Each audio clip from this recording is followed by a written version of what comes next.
रहमान रहीम अस्सलाम वालेकुम नाज़रीन, मैं तो मेज़बान असगर गुजर तुसीं वेख रहे गुजर टीवी अर्फ वाला।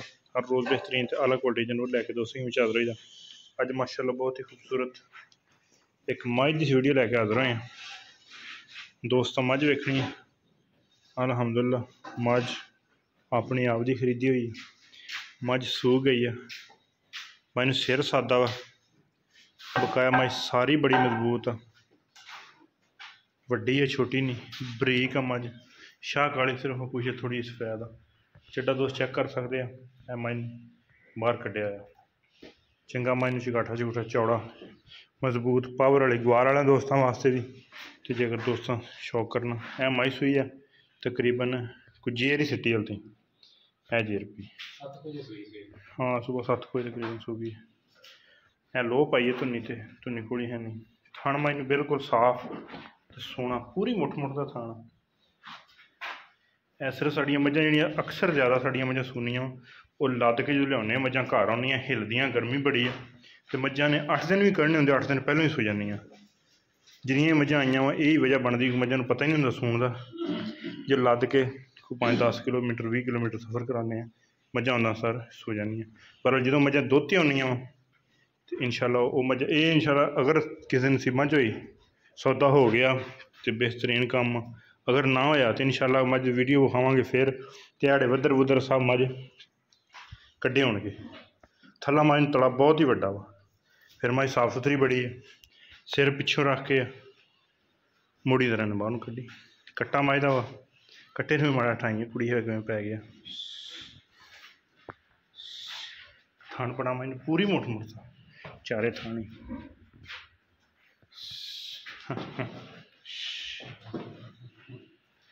मझां अल्हम्दुलिल्लाह हर टाइम मौजूद 3 तो 4 होंदियां।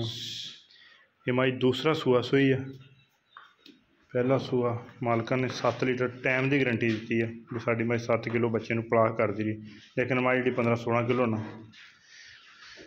जंगली बंदे जिन्हें को मझ ली है। थान दोस्तों चेक करना पलाई भी है कुछ बच्चे ने पूरी मुठ मुठ का थाना बराबर।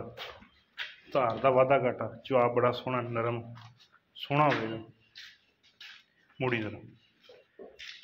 यदि बिल्कुल मकूल तो मुनासिब जी डिमांड 2,80,000 रुपया 2,80,000 की डिमांड आ। अगर किसी भरा पसंद आए रबता कर लेना। रबता नंबर 0300 567 2355 यही व्हाट्सएप पर कॉल नंबर। लोकेशन तहसील अर्फ वाला जिला पाक शरीफ। 2,80,000 की डिमांड आ। कट्टा मैंने दिता वा थना की हर तरह की वाडे घड़े तसली गारंटी है। तो 2 दिन इंशाअल्लाह जो मझ साफ सुफ हुई को 20 दिनों बाद जैनमन वापसी वाली मझ नहीं गी लेकिन वो बाखड़ी लैके साढ़े इतने पली हो जैनमन उन्होंने इतों का जंप वाला मझ अपने इलाके चो ली है। तो मझ कनिया दंद भी हूँ कटती पई है। जैनमन दूसरा गारंटी वाला दूसरा सूआ वा ए मझ का कट्टा वा कट्टे दियाँ लत्तां भी सीधियां नहीं हुई। उम्मीद करने का वीडियो आएगी दोस्तों पसंद। अगर वीडियो पसंद आती लाइक शेयर तो माशाअल्लाह कमेंट। रबता नंबर 0300 567 2355 ही व्हाट्सएप पर कॉल नंबर। एक अगली तो नवी बेहतरीन वीडियो ना फिर हाजिर होंगे। उस टाइम तक अपने मेज़बान असगर गुजर इजाज़त। अल्लाह हाफ़िज़।